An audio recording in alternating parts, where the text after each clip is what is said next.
Well, thank you all for joining us today. It's an exciting day, not only because it's the 20th anniversary of the New Horizons conference, but it is exciting because this is our first scrap panel. Esteemed guests will be joining me today, but before I call them to the stage, I would like to share some information regarding the import scrap trend we have seen during 2025.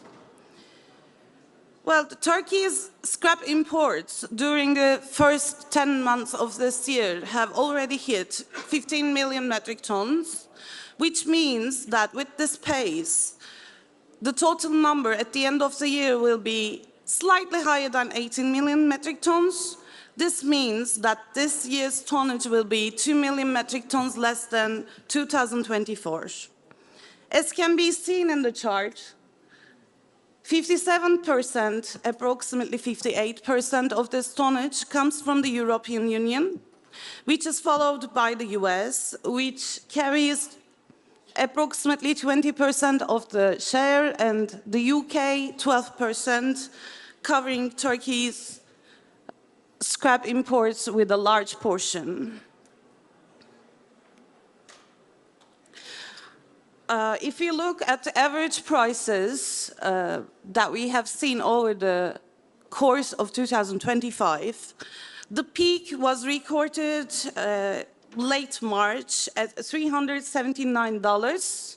And actually, when March started, the sentiment in the Turkish steel market and scrap market was an uptrend because the strong fundamentals of the market, international market, was still there. However, trading in the Turkish steel and scrap market has abruptly come to a halt when Turkish lira rapidly started to depreciate against the US dollar in the second half of March. And this was unfortunately supported by the international sentiment changing because of the global protectionism. You can see that the drop was very sharp, which at the end of the year represented the bottom of the price, which was recorded at $319. After recovering a bit, we can see that the deep sea scrap prices in Turkey have remained in a very narrow range. Actually, it was a trend that we followed for 16 consecutive weeks. Now, at the end of the year, prices are moving up because supply is failing to meet with Turkish mills' needs. However, currently we can say that there is a significant resistance coming out from the Turkish mills, and at the end, maybe this level that we see on the 49th week can be the next sideways start. Now that we shortly remembered what happened in 2025, let me welcome our esteemed guests to share the stage with me. Mrs. Cinzia Vetsozi, President of Assofermet, Vice President of Recycling Europe, owner and Managing Director of Zetamet.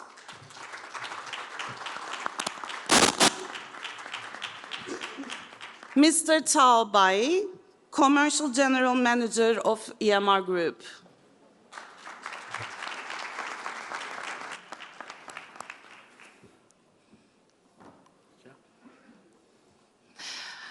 And also Mr. Koray Günay, Purchasing Director of Çolakoğlu Metallurgy.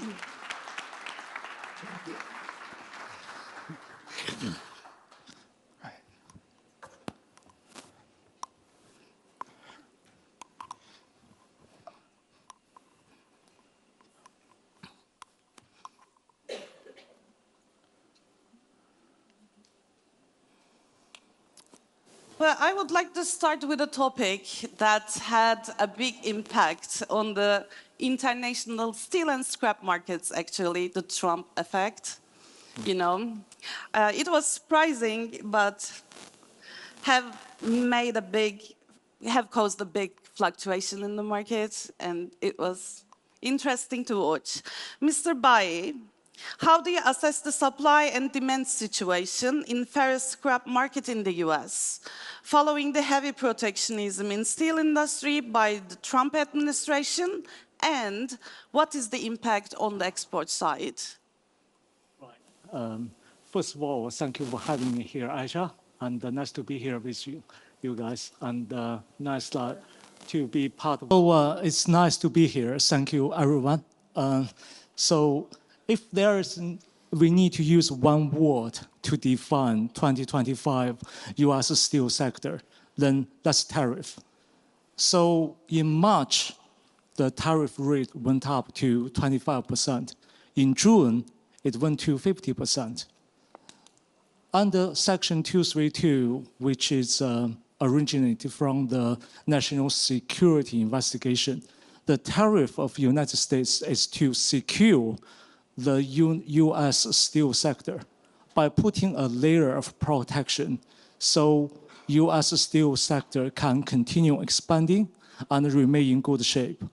So the result of this tariff so far, what we are seeing is there are healthy margin, and also there has been increased utilization among the American mills. And as a result, what we are seeing is the demand for scrap is increasing, and U.S. steel sector, U.S. steel mills buying power has been enhanced.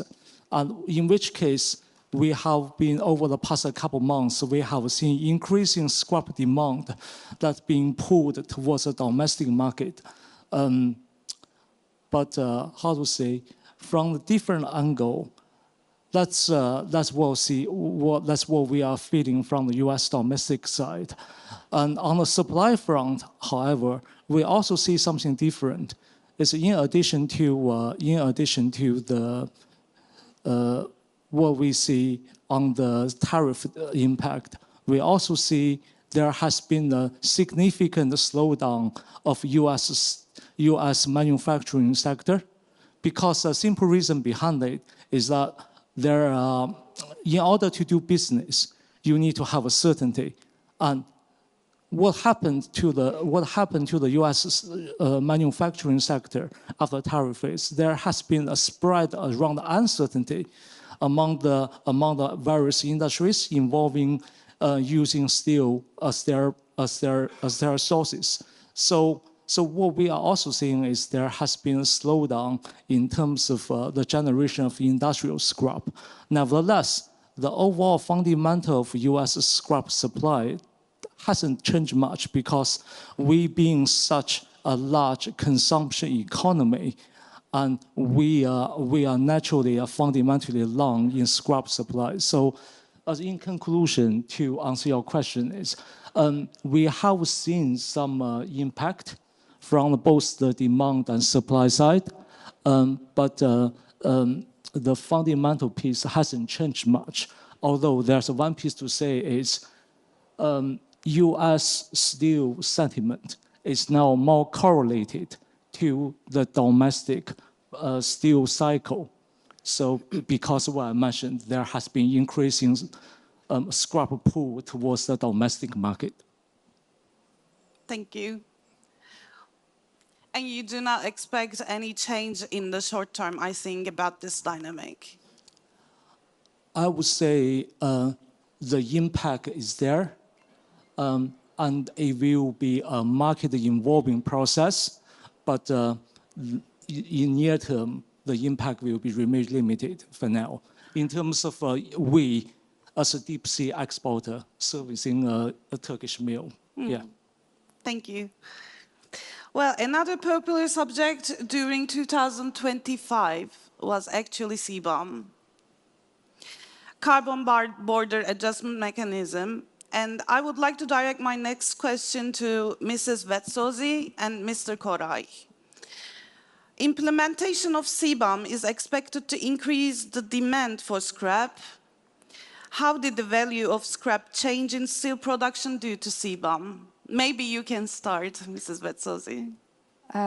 Yes, first of all, thanks a lot for inviting me to this amazing event. So, great congratulations to SteelOrbis for having this kind of event placed in Istanbul. It is correct. In principle, CBAM should support the price of, should be supportive of the scrap price. And we recently have seen a price increase of 5 to 10 euros on scrap, mainly on the high qualities. But definitely, this is more linked to the market, which is seasonally looking at the value of the stockpiles, and which is trying to possibly source the material to bridge from December to January, when they will reopen the plant after the Christmas break. So for the sentiment of operators, this kind of increase has nothing to do with CBAM effect. And there is a comment that I would like to give on this. The first thing is that, as it has been very well explained, CBAM is a sort of a nightmare. And the nightmare is something that we want to skip from. So the steel traders in Europe tried to buy and purchase material in advance in order to clear it before the end of the year, and to, let's say, increase the stockpiles in order not to be under the CBAM in the first quarter, because we are waiting for these technicalities, which maybe with Christmas gifts they will come, but for the moment, of course, they are not there yet. So this is one of the story. So if we have material, there is no rush, there is no real need, and therefore nobody is really willing to rush on this topic. The other problem is pretty similar to the US. The demand from the manufacturing industry is very low. Mm-hmm. And this is dramatically reducing the need of steel production, which is, of course, on the other side, reducing the need for scrap, even if, of course, the European steel production is mainly based on BOF, not on EAF, but yet we still have a percentage which is on EAF, approximately 45%. So in principle, there should be a call for scrap, which is not. Mm-hmm. And so the CBAM will have an effect, but the effect is not there yet. We might possibly see it in the first quarter of 2026, granted that the demand is back. And what do you think, Mr. Günay? First of all, thank you for inviting me. Of course. For this nice and great event in Turkey. So I think we should answer this, I should at least answer this question in two different scopes. First on the short run and one on the long run. Mm-hmm. On the short run, I'm afraid there is a belief that when the CBAM comes, some people are thinking that it will automatically increase the demand for scrap. People will start using more scrap, and then there will be a big rush, like the gold rush, and then to scrap. So, I mean, that will not happen. I mean, so there is a certain amount of scrap we can use, and there's a certain amount of scrap that the blast furnace route can use. Therefore, I mean, of course, there will be some changes on the percentage, but it will not change dramatically. Mm-hmm. Therefore, and I think in the last weeks, as you have shown on your graphs, we have already seen that increase. So it already reached a certain level. And on the long run, so it depends on the investments in Europe.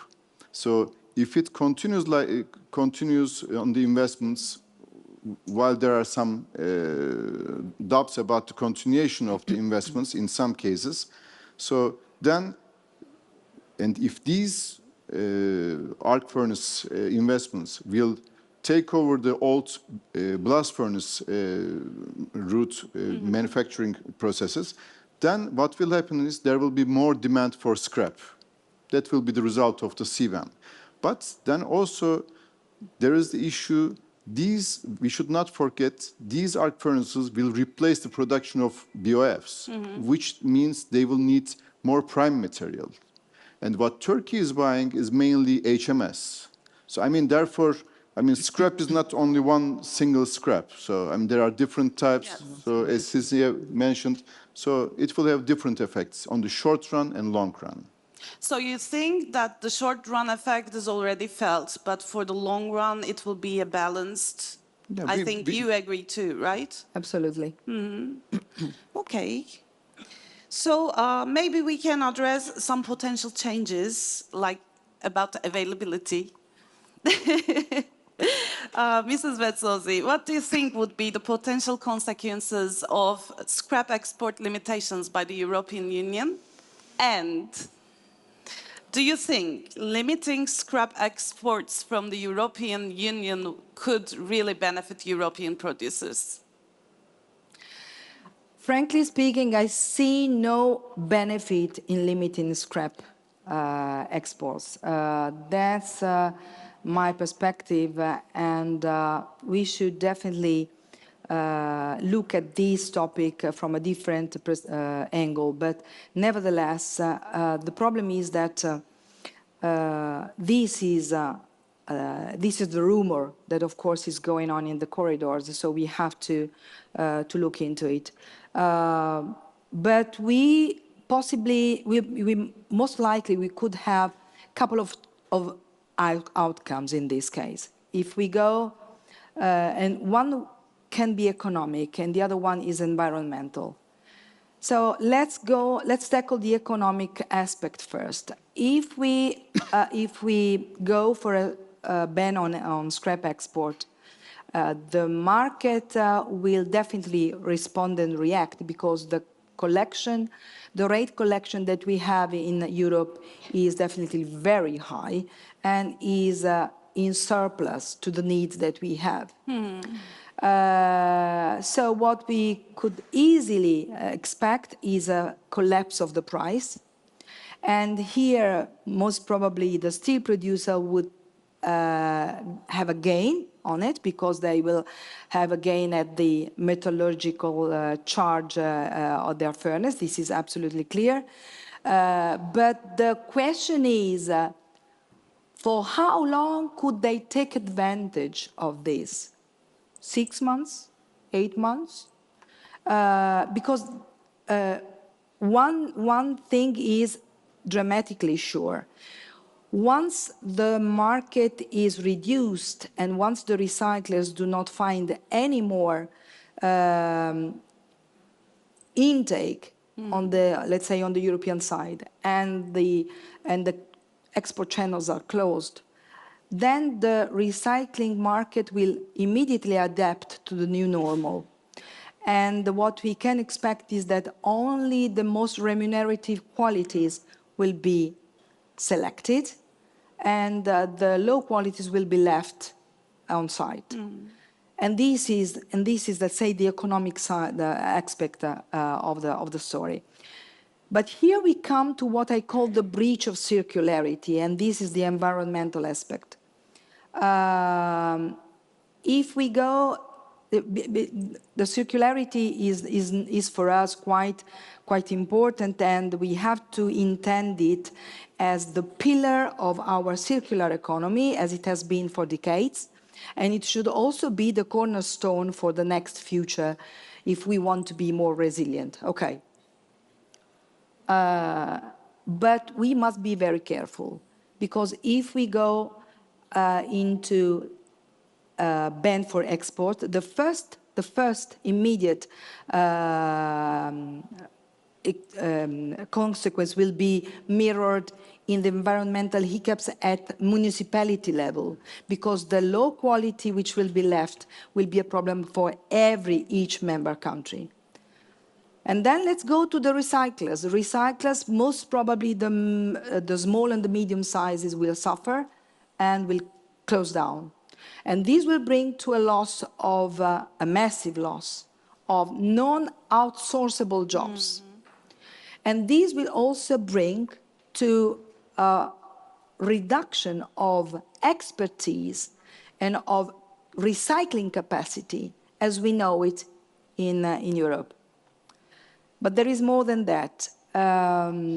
If we have to go into this kind of policy and the price collapses, margins will no more be there, and there will be small or no room at all for investment in quality selection, which today should be tackled as first topic because we know that we will need quality in the future, especially to support exactly the steel producer, the flat steel producer, which should go into the EAF way.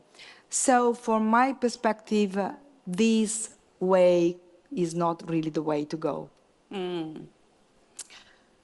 But you agree that at one point Europe will kind of do this? Or is it just talk? There is a massive pressure made by Eurofen and European aluminium on this topic. And the corridors are bringing every day rumors of ban exports, or banning exports. As Recycling Europe, which is of course the federation that we have for the recycling industry at European level, we have claimed very openly that there is no need because there is in fact no impact assessment which really brings us to this kind of solution. Today we collect 100 million tons of scrap. We use 80 million tons of scrap, and the rest is, of course, a surplus, which we need to dispose of. And, of course, selling outside and selling abroad, and mainly to Turkey, is absolutely very economic in a scientific sense. So at the end of the day, this is absolutely not discussable. The idea that brings today the politicians to think about this kind of bans is because they get such a high pressure from the industry, which is considered an asset, that they need to deploy some measures to keep them quiet, because they otherwise they complain every day. What we are insisting on is that any kind of measure should be based on figures, on numbers, and possibly on monitoring the flows of imports and exports. That's the only way to go. Whether there is going to be a ban or not, we cross fingers, we hope not at all. We hope so. We will do all that is in our power to not to have it happen. But there is something which, of course, is in the pipeline, because at least, for instance, Mr. Šefčovič spoke about these possible measure on aluminium. And there is also into the Steel and Metal Action Plan a particular announcement of a trade measure which should tackle the scrap exports. So let's say that we are fighting every day, but we will do our best not to have it. Well, thank you on behalf of Turkish industry. No, come on. You are partners to us, and friends, so we definitely want to be on the safe side. Sure. Well, Mr. Günay, I would like to understand how Turkish mills are getting prepared for this scenario. Like, in case there's a limitation coming from the EU, which is a huge amount for our industry. What Turkish mills are planning to do? How do you plan to secure the tonnages that you need? Actually, as Mr. Davler mentioned, so the Coal and Steel Treaty was the base of the European Union, and we were a part of this agreement. And for many years, we were having a strong relation with European Union even from the start, and we are a very big regional partner for European Union. Besides that, we are an OECD country. Therefore, according to the current regulations, normally the first attempt should be against the non-OECD countries. And then, I mean, if you evaluate it meaningfully, normally Turkey should not be on the first list to be able to get affected out of all these things. But as Mr. Veysel early in the morning said, that was also the idea when we had the Section 201 issues started. So therefore, you don't know what will happen. But as Turkey, of course, we are evaluating the situation very carefully. One of the issues is there is a fact, as I said, Europe wants to have the good part of the material, the primary part of the material. But as also Cynthia mentioned, so starting from the municipalities, that's part of that type of scrap needs to go somewhere. I don't mean dirty scrap, but light scrap, different types of scrap. So it should be headed to somewhere. This is one of the issues. And there is also strategically and as a business model, there are some countries or companies who are established for export purposes, like the East Coast suppliers from US. I mean, strategically, they are built to export the material. It's far away from local mills, and also it's not easy to make the transfer of the material with the sea route all the way to the Gulf area. Therefore, the design of these companies are for export basis. And from East Coast, it's mainly HMS, shredded. I think it will continue to flow to Turkey. This is what I think. So, for example, in Europe, especially West Europe, Netherlands, Belgium, it will continue. In the Baltic area, there are some countries which needs to export, Latvia, Lithuania, and so on. So I think they will be in the market. So therefore, I don't think that all of a sudden it will affect all of the markets. But of course, as Turkey, we are also trying to diversify our sources. So as much as possible, we are not buying from one single country or one single region, let's say. Therefore, we are establishing our relations on the long run. And especially as Çolakoğlu, at least I can only talk for ourselves. So we are trying to build long-term relations with our suppliers. So, I mean, so it does not affect from daily businesses. This is what we are doing today. Okay. Actually, I was meant to ask if the European Union, if it decides to limit the scrap exports, would they continue considering Turkey as a partner? But I think you kind of positive on this one. It's a good question, and I would say yes, absolutely, and I would possibly implement it. I would improve it. If I have to look at the world from a geopolitical perspective, come on. Yeah. we should be friends, and that's of course my personal view. If I have to look at the situation as it is, we must be very honest. There is not, at the moment, any ban on scrap exports. So we should be quite clear on that. As I said, there is possibly something in the pipeline for aluminium. This could be mirrored in the steel, but we still are waiting. So that's part of the game, and we try to play all the cards that we have in order not to have the chess done by the EUCOM. But it is absolutely clear that should we go into a ban for scrap export, it would be challenging for Europe to keep Turkey as an economic ally, definitely, because I would expect Turkey to set up discussions with the European Commission and to try to understand whether there are real spaces for trade areas. Because if I'm not wrong, and this morning Mr. Yayan put it very clearly, there is a concern about this protectionist policy.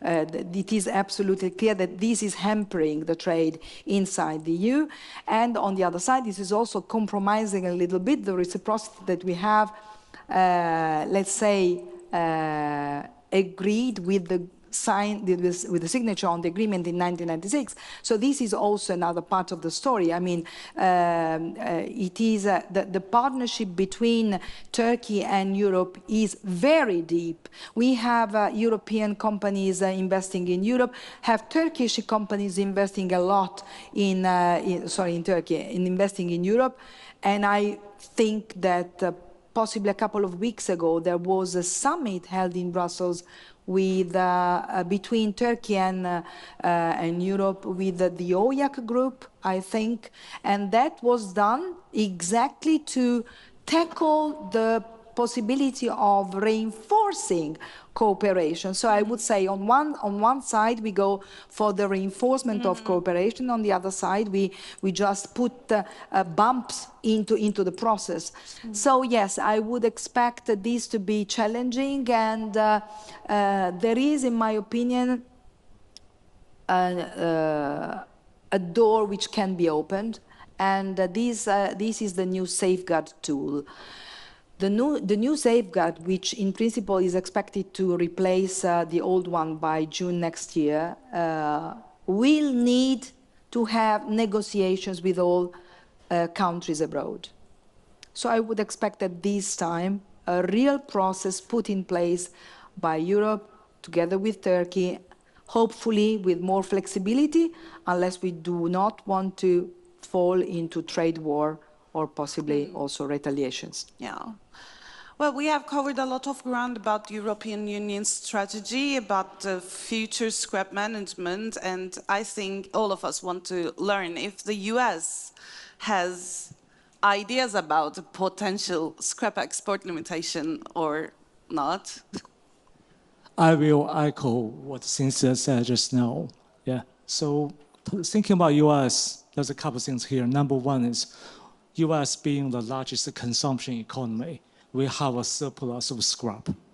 That's a fundamental piece. We are long in scrap, especially obsolete. Secondly, just like Cynthia said, if there's any ban to the scrap export, it will heavily damage the recycling industry. And recycling industry is labor intensive and is capital intensive. And we have a large footprint in the economy. So it will not do anything good from the broader concept from there. And talking about US government policy, it's actually influenced heavily by two things. The one is economy, the other one is employment, especially the Republican government. So there is no legislation momentum. So whatever happens, we will always be there for you guys. So one of the biggest impacts, I think, about this decision is the unemployment effect. Oh, yeah. Right? Not just, okay, this scrap is ours and we are not going to share to support our industry, but it also creates a big risk for the unemployment part of the economy. Absolutely. Maybe Mr. Bai and Mrs. Vetsoni, you can shed some light on our next question. Vertical integration and long-term supply agreements seem to be speeding up, along with mergers and acquisitions between steel mills and scrap recycling facilities. Do you think Turkish steel industry is getting late in this recent trend? And have similar partnerships in the EU and the US provided beneficial results yet? If so, how?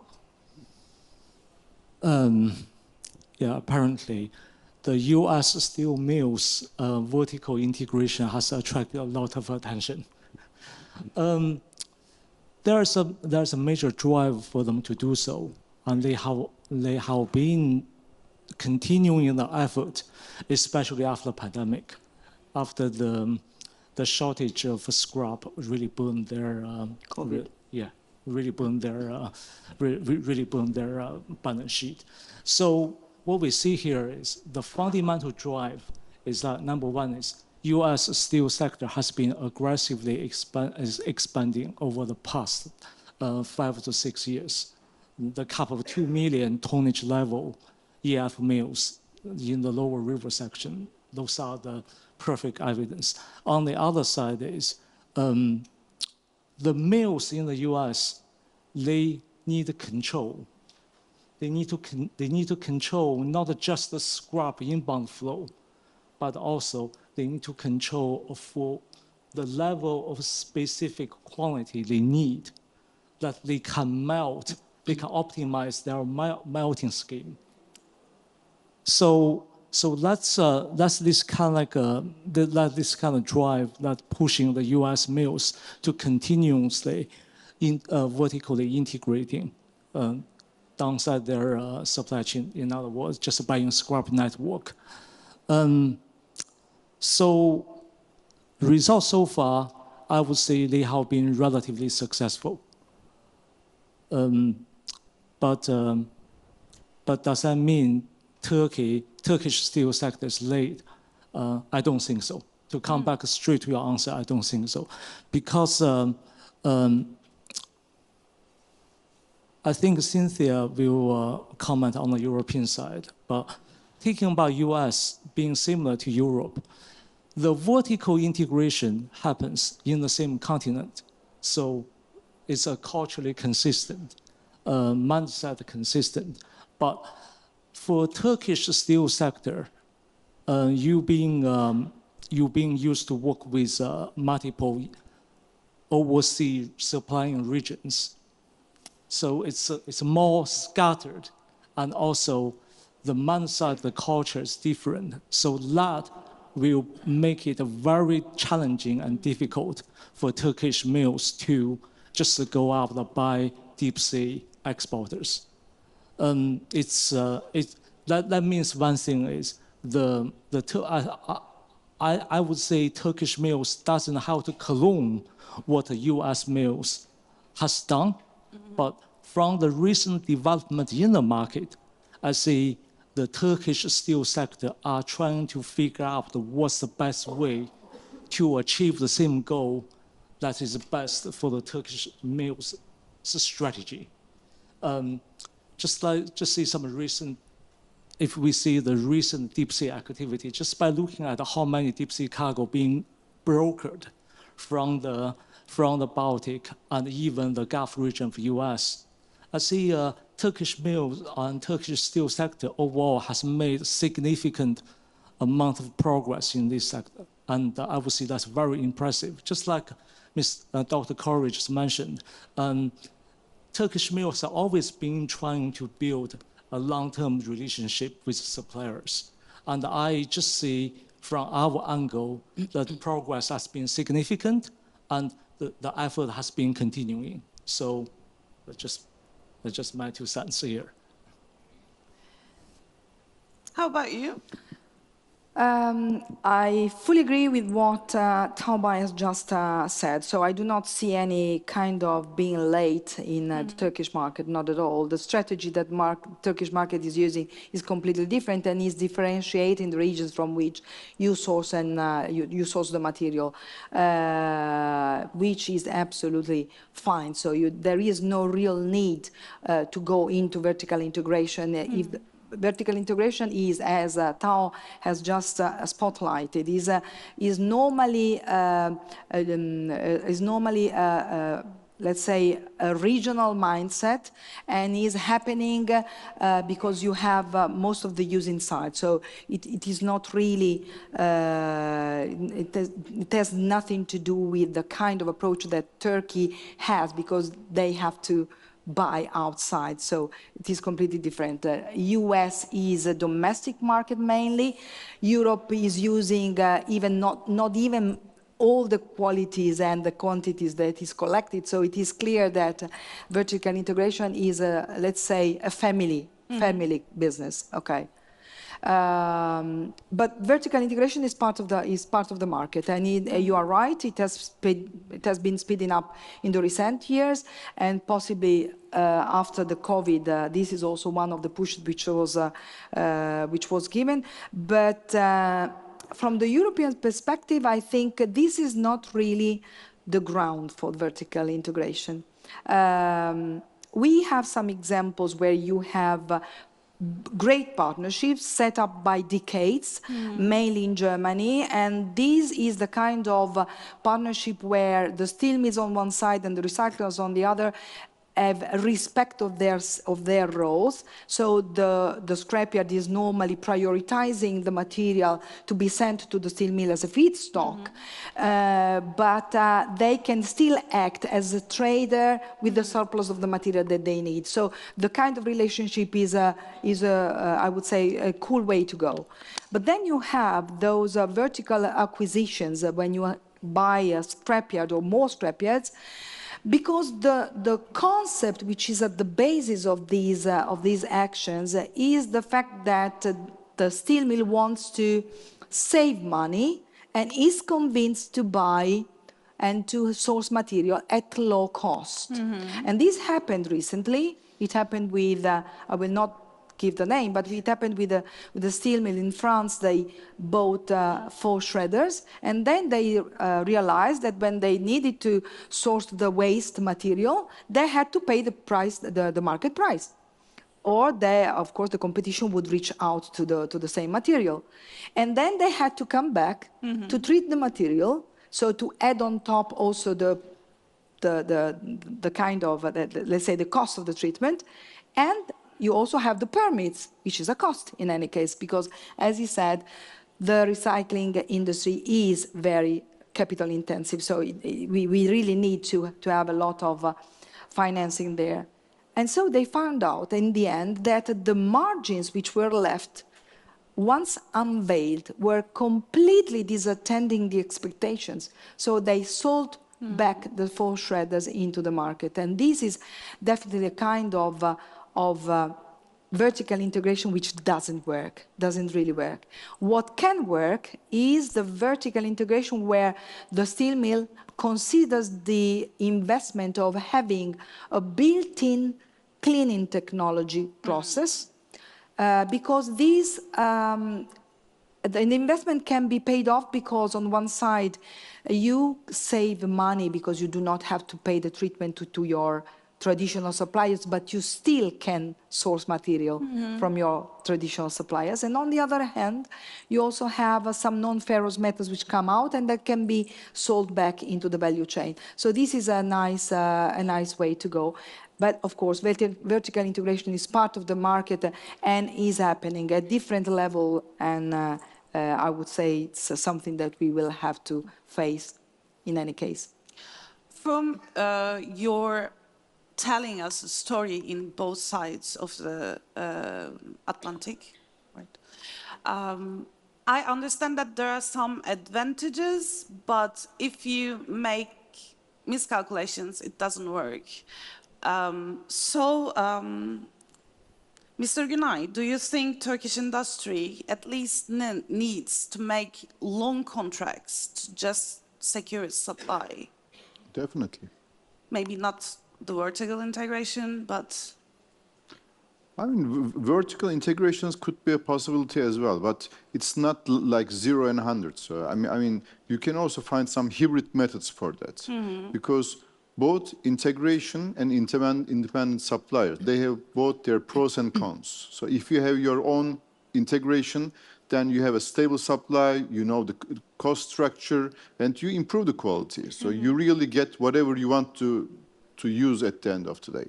But if it's an independent supplier, then it gives you flexibility. Then you don't have to make a huge investment. So it's already done. And also, it also encourages competitiveness and also innovation as well. Which I think, by the way, the competition helps Turkish mills a lot. Yeah. Therefore, what I think is a hybrid model is much better, as Cynthia said. So, for example, I mean, cooperating with some of the suppliers like a partner on the long run makes more sense than investing by yourself in a shredder and this and that in other countries. So, and also on the long-term contract basis. So we need both of them. I mean, long-term contracts and also spot contracts. Because let's assume you have a long contract for the whole year, then it means you assume that you will run the mill with full capacity or up to a certain capacity. But unfortunately, in our life, there are always fluctuations. And especially in the last years, I mean, so one day it's coming from USA, the other one from China and from Middle East and so on. I mean, there's always fluctuations. And this is the strong muscle of Turkish steel industry, to be able to move in parallel with the fluctuations. We are always adapting ourselves according to the market conditions. For example, long contracts, especially on our side, it gives us the security that we will have the right material. But we cannot hedge, we cannot buy everything on long contracts. Let's say half of it, 2/3 of it, long contracts is okay. But for 1/3, you also need spot contracts because sometimes you have to reduce the production or you need something spot. It also saves you according to the price fluctuations. Therefore, I believe you need both of them, but at a reasonable level. On that regard, I think you all agree, like Turkish mills' current strategy with maybe adding some long-term contracts is best, right? Sure. Another question for you, Mr. Günay. Actually, Turkey's domestic scrap capacity, it's around 30-32 as known, but it's also is a limited source of support for Turkish mills. Do you see any improvement on the scrap generation in the local market or just scrap capacity? What do you think? Is there anything that we can do to improve it? I mean, Turkey has a capacity of almost 10 million tons, roughly. So, and to be able to increase the scrap availability in a country, you have to look into the sources. The scrap is either coming as an obsolete scrap, it's coming from the construction processes, demolition processes, or from the industry itself. I mean, and most of these things are depending on the economy. So that means if the economy will recover in the coming years, which means also if the interest rates go down, then there will be more investments, more construction, there will be more consumption, and then yes, there will be more scrap availability. But it all depends on the economy, actually. So because in Turkey is right now having the highest interest rate in the whole world. I mean, easily it's around 40% if you put your money into the deposit. If you try to get a credit and if there's availability, it's more than 50%, whatever it is. So therefore, with these rates, it's really hard to attract the I just wanted to understand if we are losing some of the availability due to our underperforming collection processes. That will never happen in Turkey. So. Well, Mr. Bayi and Ms. Vestosi, you have a unique perspective actually regarding the changes in the global scrap demand. Do you see any other market that can threaten Turkey's leading scrap importer position? What kind of strategies do the mills in Egypt, Saudi Arabia, Vietnam, and India follow? There you go. To come to your answer strict, from our side, we don't feel there's any region can challenge Turkey. It's not because we love you guys, but fundamentally speaking, Turkey remains the dominant scrap market maker globally. A benchmark, I would say. The word benchmark. Yeah, the world benchmark on scrap. If you think about the couple country you mentioned just now, so Egypt, let's start from Egypt. Egypt used to be, they have been price sensitive, and to a certain degree they are opportunistic The situation started changing since a couple of months ago. They implement the billet tariff. Then what we have observed is Egypt are becoming a lot more consistent and strategic in their buying behavior, but their capacity is only a fraction of what Turkey have. And they are expanding fast, just as a part of MENA market, but they are expanding from a small base, so near term, not a threat. Talking about Vietnam, the next one, they are heavily under Chinese influence, that's one thing, and more importantly, they are in the Pacific Basin. It's not the same market as Turkey. And the other country was India. Yes, India. So, Saudi Arabia. yeah.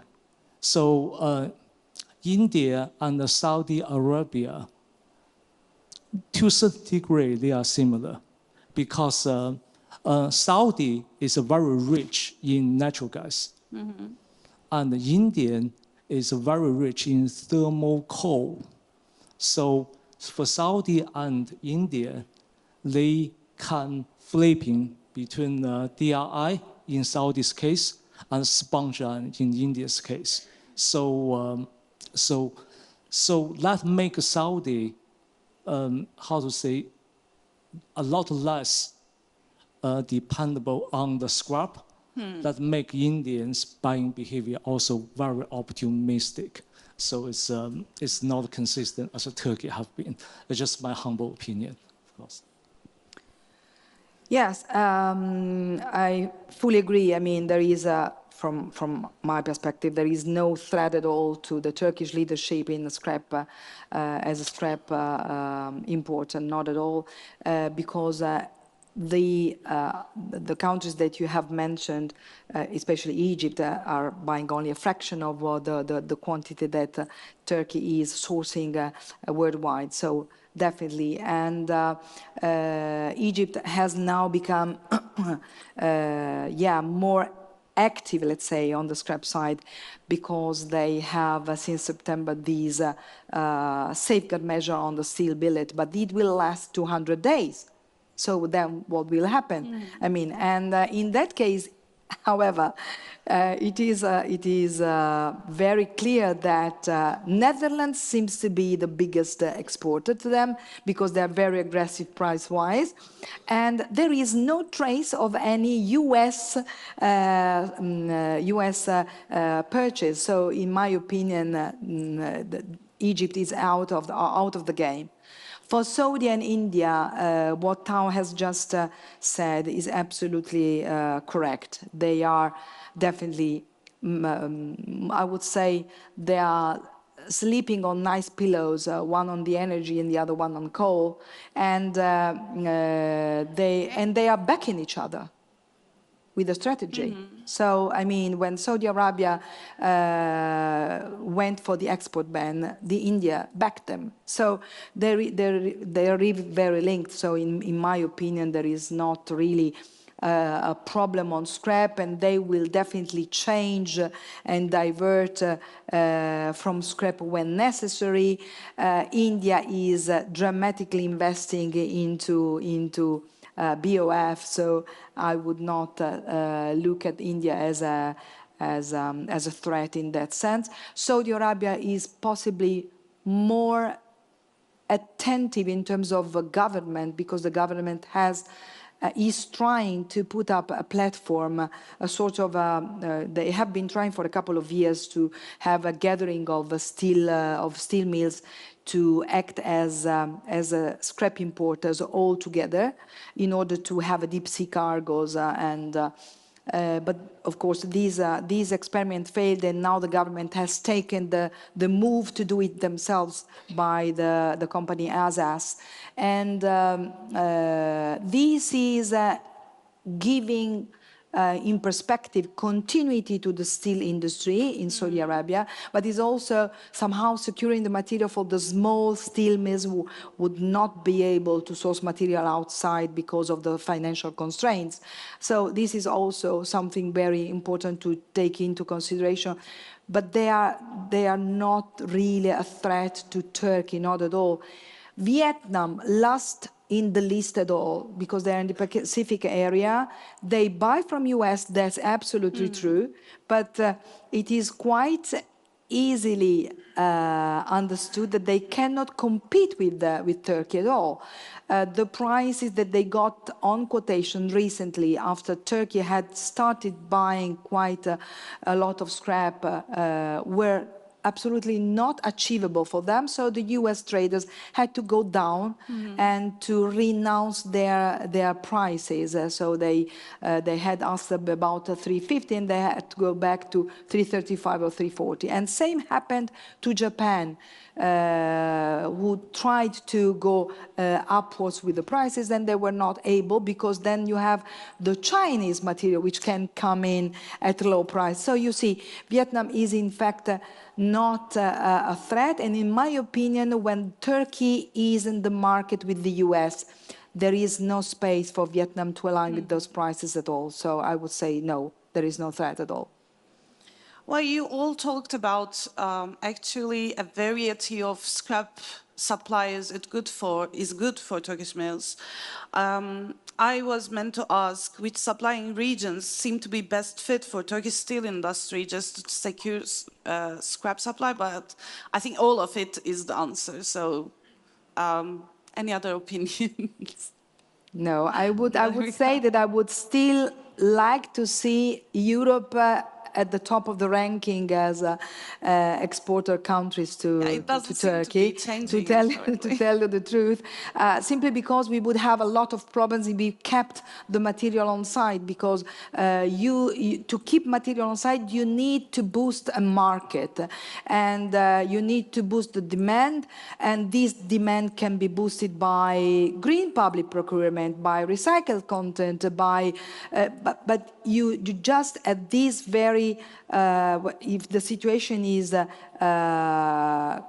crystal clear today, is that we cannot absorb all the surplus that we collect in terms of material. So definitely I would look at EU as being again one of the best, I would say the main exporter to Turkey. If you look at to the imports records for the first 9 months, so I was looking at them. So you see the countries: USA, Netherlands, UK, Belgium, Romania, Denmark, Lithuania. I mean, these are the main countries. And then I strongly believe that it will be the case.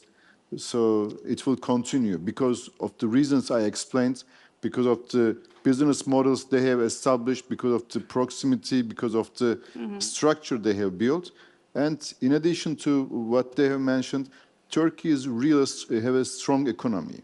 Yes, we are having some economical problems, there are some issues, but also globally there are some issues like this. And for example, whenever Bangladesh is not in the market, whenever Vietnam is not in the market, everybody knows Turkey is there, a strong economy, and they can buy it. For example, also a while ago, there were some cargoes from the west coast of US. Normally, that should not lead to Turkey. But everybody knows, whenever there is an extra capacity, they know Turkish mills are very financially powerful. They can buy, and the demand and supply matches, so they always come to Turkey. There is a certain reason for that. According to Teacher's data, we see that in the first 10 months, as compared to last year, there's a 23% of a drop from our imports from the US. Do you think it is because Turkish mills didn't prefer the US scrap, or maybe it's because, Mr. Tao, as you said, just scrap suppliers are more focused on their local market and there's not available scrap to go to exports around this level? What do you think? I think there are multiple reasons. I can talk a couple from our angle. Maybe Dr. Corey can supplement from there. So, and also, of course, Cynthia, maybe you from the European side, you have a different view. So this year, like what I mentioned just now, is a year of a tariff. And that tariff started when Trump got elected. And so since April, that started on the US side. When we are seeing the domestic market is paying $100 more than our deep sea docks. That's what I referred to just now, that we are seeing a lot of pull from the domestic market. Although like Dr. Corey just mentioned, US domestic market, they appear to be focusing more on prime. However, shred is a problem, especially the smaller size of HMS, they can go into the shredder. That's where we see the most pull from the domestic market. I think maybe we also should, if we look at the numbers, for example, the scrap imports has dropped almost 20%. Yes, it's around 700,000 tons. But if you look at the pig iron imports, for example, that one increased almost 700,000 tons. And also the HPI, that increased another 400,000 tons. So actually that scrap, because Turkey did not reduce the production, it produced almost the same thing. Replaced. Yes, it has replaced. Because especially with the pig iron coming from some cheap regions, let's say, so it became more meaningful and profitable to use the pig iron instead of scrap. And if you look at the categories, the scrap from USA is the most expensive one if you compare it with Baltic area, European Union areas. So therefore, that part has dropped and the pig iron and HPI has increased. And also, for example, the imports of Mr. Veysel Yayan mentioned, so the imports of semis has increased a lot. Yes. I mean, so if you add $40 on top of the pig iron price from different sources, then you end up buying billet in these days. There is almost $100 difference between the scrap and the billet price that you can get from Southeast Asia. That also affected. But still we produce as much as we produced last year, but the shift was from US into pig iron and HPI. Okay. Since you mentioned billets, maybe we should also address the situation, the recent changes done in Turkey's inward processing regime. Do you think these recent changes have given an edge to scrap suppliers over Turkish steel mills, especially when Turkish mills are under a lot of pressure from their high costs? I mean, I will give almost the same answer like I gave for the CBAM issue. It already did. I mean, it has increased a little bit. That also had an effect because of these issues. But we should not forget there are not many companies in Turkey which are relying only on imported material. Most of the companies in Turkey, either rollers, re-rollers, or automotive industry producers, whatever it is, so they are, or pipe producers, they are buying some part of their material from Turkey, some part of them they are importing. So therefore, maybe the number of companies who are only working with the imported material are really very, very limited. All of us are buying something. Either we are producing by ourselves or we are buying that product from domestic markets. So you think that this new regime rules won't have a big impact in the future? No, I don't think so. It's already balanced. Okay, Mr. Bai, I would like to ask your opinion about China a bit. The long-term outlook is for China's domestic scrap supply to grow significantly due to its massive in-use steel stock. How much will electric arc furnace-based crude steel production in China increase in the coming years? I think it's a perfect sequence. We talk about China right after Billy. Perfect. Yes, that's a perfect sequence. Perfect sequence. Yeah. So, actually, I was since last October. We have been watching Chinese market sentiment very closely. So this is just my intake myself on what's EAF is happening in China and what does that country, their steel sector, it's influencing the global steel industry, especially on the scrap side, because at the end of the day, we are the deep sea scrap exporters. So to come to it short, to look at China's EAF, we need to look underneath the number. What do I mean by saying that? Is that from the number, looks like China is on the fast line on EAF expansion because two reasons. Number one is they have a policy support to decarbonization. And so far, China, in their steel making capacity, EAF make up to 15%. However, their steel output, just like you mark it down there, their actual steel output, EAF output, is only 10%, if not less. So why is that? 15% by capacity, 10% by output. It's because Chinese EAF mills are in a very BOF dominant ecosystem. So in Turkey, the EAF is 75%, and in China it's exactly opposite. And when you are in such a BOF scale of economy dominant ecosystem, it's very hard for China's EAF mills to make money. Actually, at our observation, they consistently having sort of over $20 cost disadvantage compared to their BOF peers. And when China's overall steel sector is struggling, especially after their construction boom is now down, I don't believe China's steel sector can consistently make over $20 margin.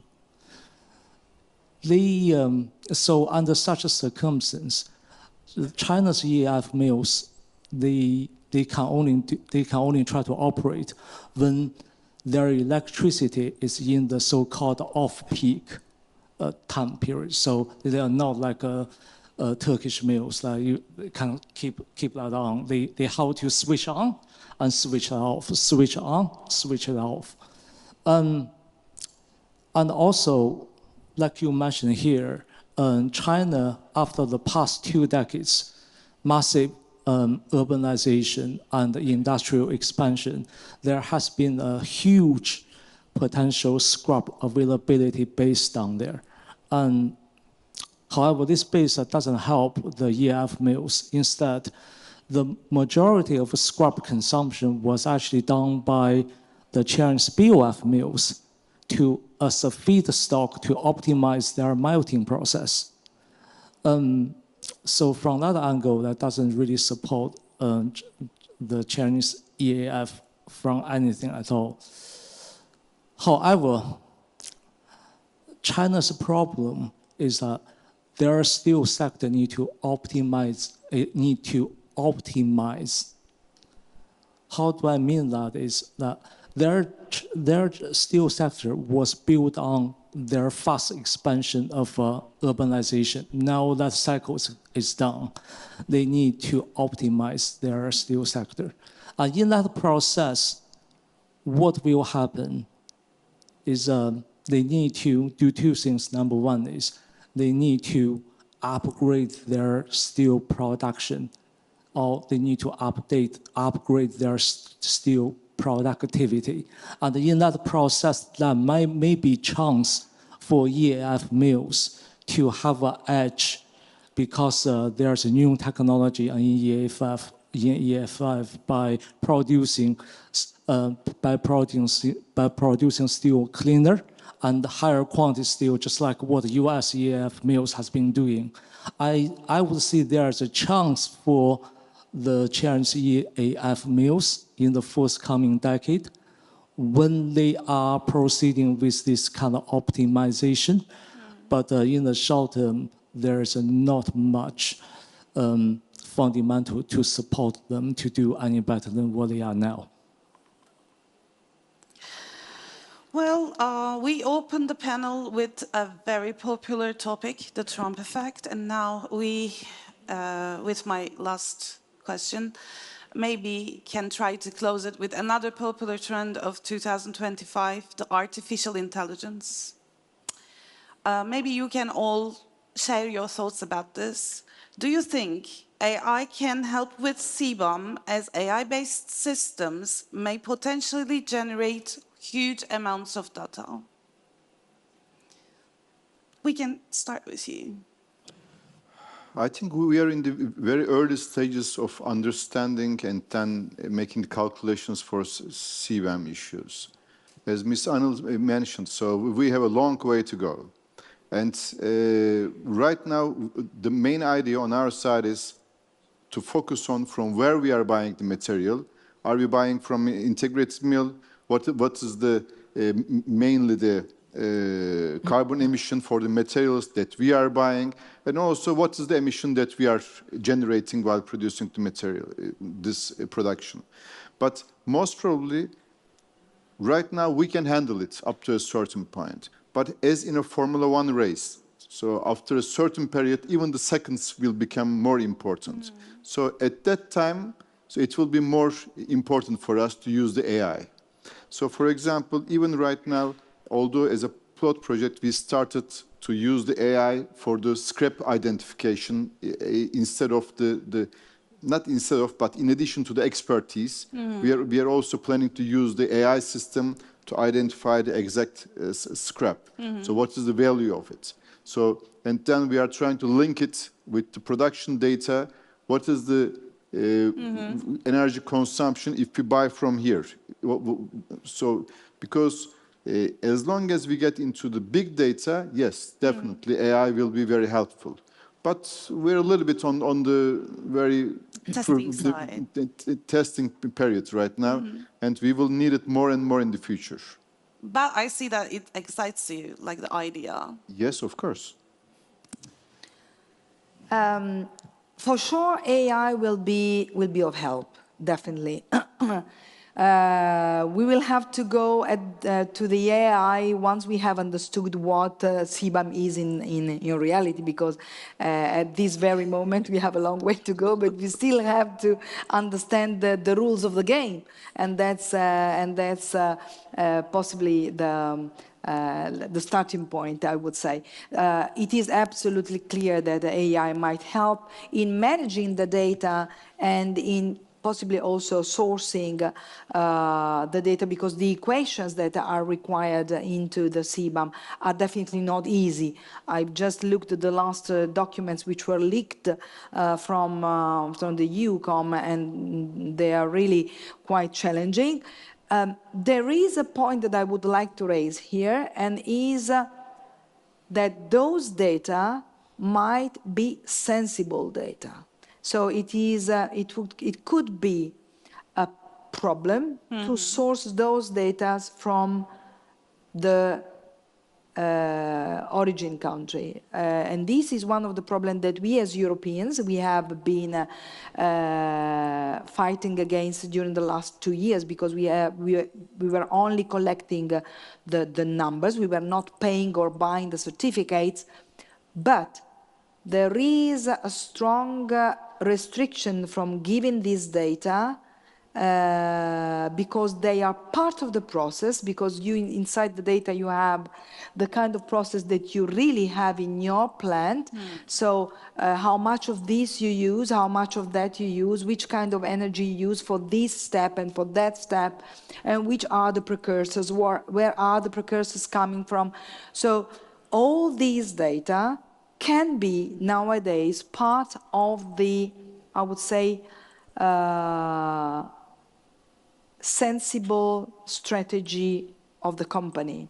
And some of them were definitely not aligned in giving them to us. So I would still be quite cautious in, let's say, giving for granted that we will get the data and the final real date of the plans, because we might end up in having to manage the default values of benchmark as they will be given by the EUCOM.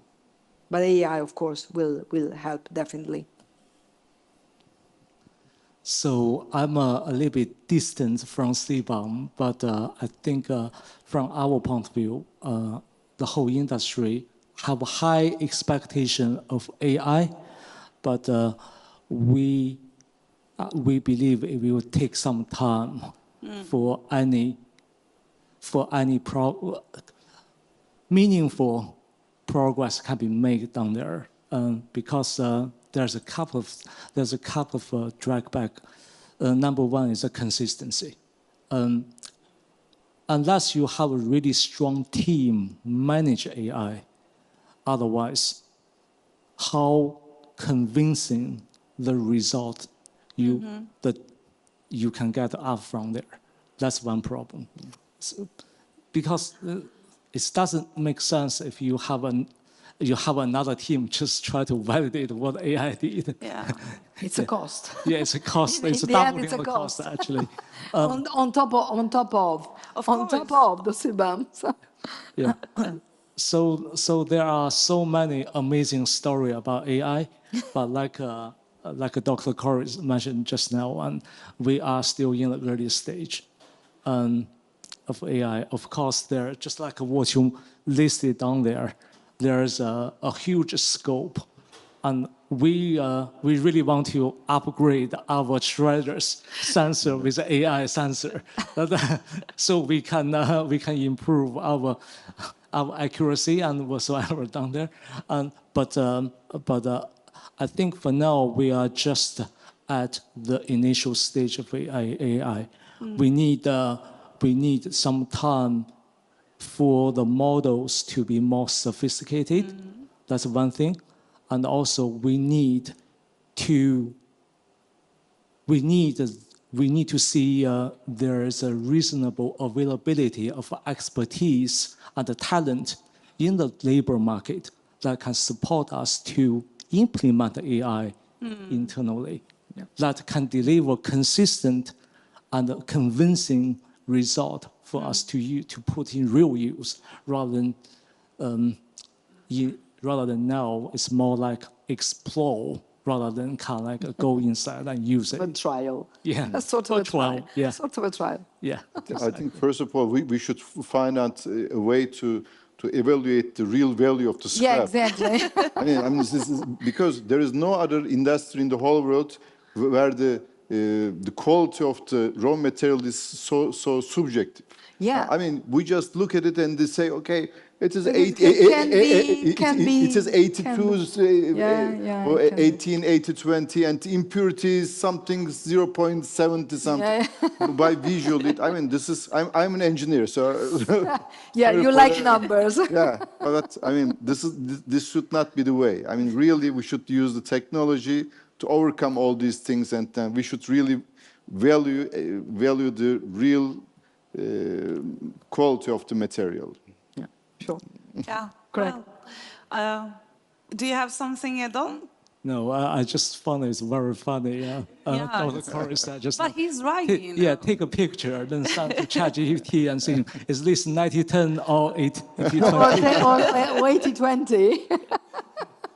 Yeah, it's a sort of a guess. Sort of a guess. On that note, I thank you for sharing this time with us, sharing your views and thoughts. If you do not have anything to add on, I think we can just ask the floor if they have any questions for you, and then we can leave for the networking lunch. They are so hungry, so Yeah, we are also There is hungry. a question. Okay. There is a question. Here, I think there's a question. Öncelikle merhaba diyorum ben. Son dönemlerde özellikle İSRI 204'lerde, gemilerden transferde veya hurdalar transferlerde içlerinde lityum bataryalar oluyor. Bu lityum bataryalar ani kırıldığında, oksijenin temas ettiği zaman da yangınlara sebep veriyor maalesef. Bunlar da ne diyeyim ben size, özellikle İngiltere'den gelen hurdalarda, özellikle İngiltere'den gelen hurdalarda. Yani bunların içini temizlemeden gönderiyorlar. Özellikle de misafirlerimiz de burada. Gelmişken de bu soruyu kendilerine soralım. Biz bu çelikçiler olarak ve patronlarımız olarak bu yangınlarda çok ciddi kayıplarımız oluyor. Bunun nasıl bir önlem alacaklar ve bu konuda ben kendilerine soru soruyorum. İkinci bir sorum da kirlilik. Hurdalardaki kirlilik. Maalesef örnek verecek olursam $360 gelen bir hurda %3 kirliliği olduğu zaman maalesef $368 çıkıyor. Bu da çelikçiler ve patronlar için çok ciddi bir kayıp. Bunun için ne düşünüyorlar kendilerine soruyorum ben. Okay, the first question, there are two questions. The first one is about the lithium batteries that sometimes cause fires in the yards or in the steel mill side. Obviously there are losses from this fires, and the gentleman wonders how we can solve this problem.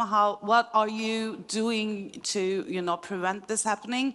I think he said especially from the UK. You go. That's a huge problem. Lithium battery is a huge problem. And just by looking at how many vessels caught fire this year, and how many yards caught fire this year, that's lithium battery is truly huge headache we are facing. To deal with that, like I said, need to be done from the southeast, and we and our peers in the US and in the UK, we are all trying all we can to stop lithium battery from entering our scrap pile. And a lot of measures are being taken at the moment. We are taking this very, very serious, because at the end of the day, it's the safety of our team and also our partners in Turkey are critical to our supply chain and to us, and we are investing heavily on that. The second part is about the impurity of the cargoes. But as far as I know, you are sending experts and there's independent inspection about the impurity of the cargo, right? Impurity, as far as I know, actually, when availability drops and price goes up, it cannot be prevented in all the regions. If I'm mistaken, please just tell me. But in all the regions right now, impurity is rising and it's a problem. Yes. I mean, I think most probably you will comment better on that, but as the consumption in Europe for the prime material is increasing, so the remaining parts is getting a little bit more dirty. But as Tao said, I mean, there should be some precautions to let the material enter into the yards, because if you take it into the yards, then it will be really hard to screen it, and then you should pay extra money for landfilling this and that. It will be a headache. I mean, it should be prevented to enter into the yards. I don't know what kind of precautions are taken in that part. Well, impurity, if it is meant as the idea of having trace elements inside the material like copper or these kind of elements which can be considered as impurities, that is based on the kind of collection that you have. And of course, the new arises are definitely not the case because they are the high quality, but the trace elements normally come from the old demolished material, from the old scrap. And this is going to increase more and more in the next year. So this is why the idea of tackling quality and of improving quality is one of the was one of the topic today, because you need to get the quality to have a qualified steel in the end. But definitely it is something that we should,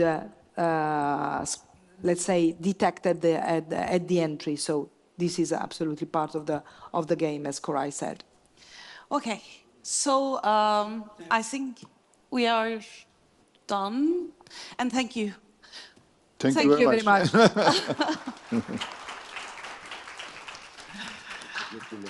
Ben teşekkür ederim.